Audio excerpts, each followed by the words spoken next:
Klimapåvirkning.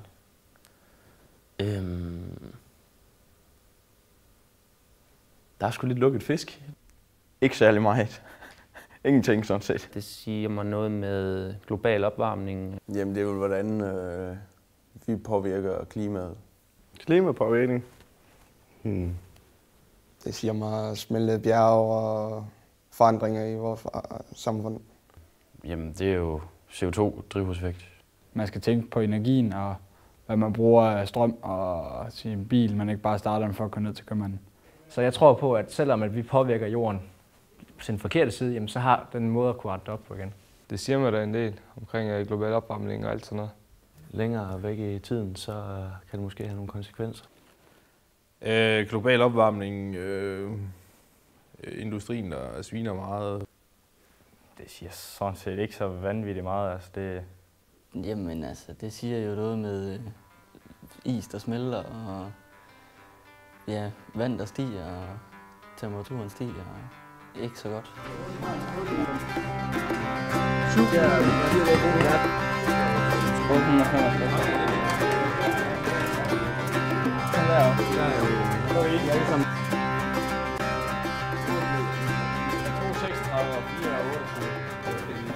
Jeg tror, de der 100 kroner per kvadratmeter, de holder måske, hvis det er...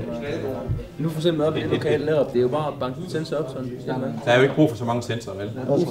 Vi kan gøre en masse. Vi kan bruge en masse energibesparende foranstaltninger med vores lysinstallationer og forskellige andre installationer. Der kan vi jo optimere mange ting, sådan at vi bruger mindre energi.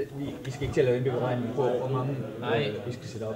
Altså, vi skal nok til at tænke noget på, hvilke pærer og sådan noget, vi sætter i de forskellige ting, for de skal være energibesparende. Og alle de ting, vi sætter foran transformer og alt sådan noget, de skal tage så lidt strøm som muligt, så de ikke bare brænder ud i et væk og slår strøm for ingenting. Det